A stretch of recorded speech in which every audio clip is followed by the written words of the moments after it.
Assalamualaikum warahmatullahi wabarakatuh. Selamat datang dalam diskusi arsitektur peradaban Islam.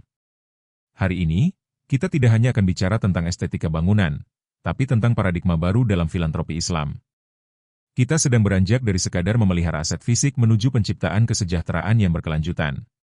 Rekan-rekan arsitek dan perencana, bayangkan sebuah arsitektur transformasi di mana kita membangun epicentrum produktif dari tanah wakaf. Visi kita jelas, menjelajahi tata kelola terpadu di sektor ekonomi, pendidikan, hingga kesehatan. Kita ingin mengembalikan fungsi holistik masjid, bukan lagi sebagai tempat ritual saja, melainkan sebagai epicentrum pembangunan masyarakat. Lantas, apa bedanya cara pandang lama dengan visi futuristik yang kita tawarkan? Mari kita bedah di halaman selanjutnya. Sebagai arsitek, akademisi dan praktisi, kita harus jujur bahwa wakaf seringkali terjebak dalam paradigma lama yang hanya fokus pada fisik. Dalam paradigma lama, dimensi fokus kita terbatas pada ibadah mahdoh, di mana output ekonominya justru menghabiskan biaya pemeliharaan rutin. Namun, dalam paradigma futuristik, kita mengacu pada surah Al-Hajj ayat 77 untuk menyinergikan ritual dan sosial. Kita mengejar kebajikan tertinggi sesuai surah Ali Imran ayat 92 dengan mengorbankan aset bernilai tinggi demi multiplikasi manfaat ekonomi yang berkelanjutan. Kita tidak lagi hanya menjaga keutuhan bangunan, tapi memastikan aset tersebut menghasilkan nilai tambah. Visi besar ini tentu memiliki akar sejarah yang sangat kuat dalam tradisi Islam. Mari kita tengok peninggalan para sahabat. Konsep ini bukanlah hal baru. Ini adalah arsitektur asli wakaf produktif yang diinstruksikan Rasulullah Shallallahu Alaihi Wasallam kepada Umar bin Khattab, tahanlah pokoknya dan sedekahkanlah hasilnya. Lihatlah lahan Haibar milik Umar, tanah subur yang hasilnya mendanai operasional pengelola secara profesional. Atau sumur Raumah milik Utsman bin Affan, sebuah infrastruktur air strategis yang berkembang menjadi perkebunan kurma masif dan bertahan hingga era modern. Bahkan Abu Tolhah memberikan kebun biraha, aset properti paling strategis di Madinah. Inilah esensi perencanaan, memilih lokasi strategis untuk kemaslahatan abadi. Namun, sejarah besar saja tidak cukup. Kita butuh mesin penggerak berupa regulasi dan tata kelola yang modern. Bagi rekan-rekan perencana, legitimasi hukum adalah fondasi.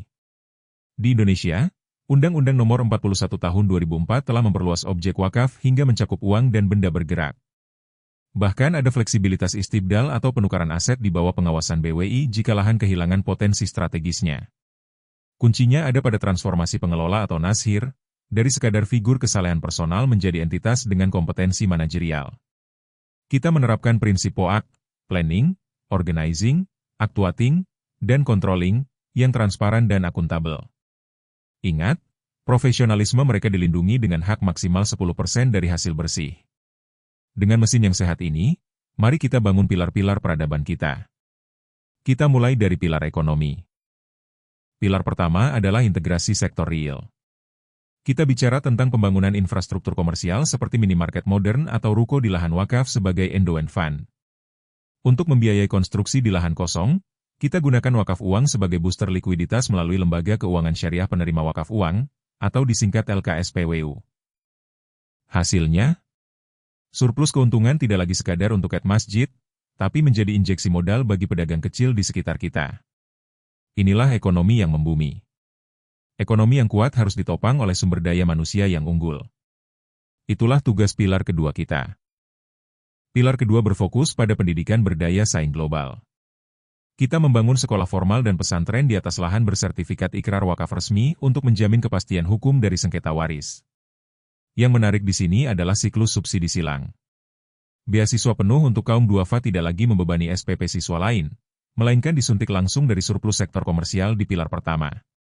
Kita menciptakan ekosistem pendidikan 24 jam dan pusat inkubasi keterampilan teknologi bagi pemuda lokal. Setelah cerdas secara mental, umat juga harus sehat secara fisik. Mari kita lihat model bisnis medis kita. Dalam arsitektur makosyid syariah, yang artinya tujuan yang ingin dicapai oleh syariat agar kemaslahatan manusia bisa terwujud, kesehatan adalah bagian dari hifz al-nafs atau pemeliharaan nyawa. Kita membangun layanan medis yang inklusif, memberikan pelayanan gratis dan obat bermutu bagi kelompok rentan, namun tetap melayani pasien umum berbayar untuk mendanai biaya operasional.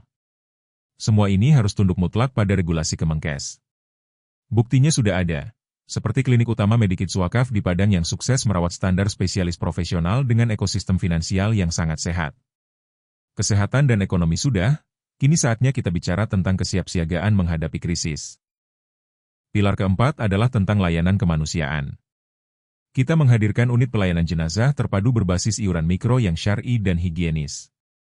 Selain itu, kita operasikan armada ambulans berstandar Kemenkes dengan target respons cepat 30 menit, tanpa pungli karena biaya ditanggung kas masjid.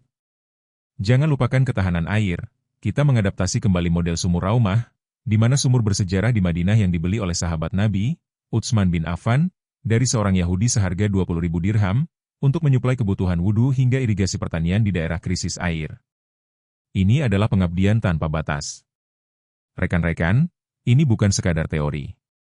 Model ini telah membuktikan kemandirian finansial di berbagai belahan dunia.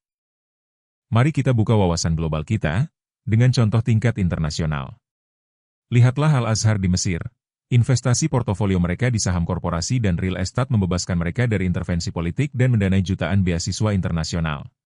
Di Singapura, Masjid Sultan dikelola secara megah melalui wakaf uang kolektif masyarakat minoritas.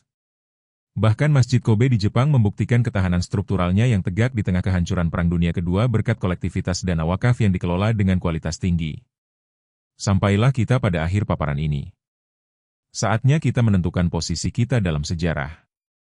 Sebagai penutup, jadikan setiap jengkal tanah wakaf sebagai karya yang tidak hanya menopang masjid, tapi menopang kehidupan dan memutus rantai kemiskinan. Masjid bukanlah beban ekonomi umat. Melalui digitalisasi dan manajemen profesional, wakaf adalah arsitektur paling kokoh untuk menjawab ketimpangan sosial. Mari mulai berwakaf dan sebarkan amanat peradaban ini. Perubahan besar menuju kemakmuran abad ke-21 dimulai saat ini, melalui literasi dan tindakan nyata Anda.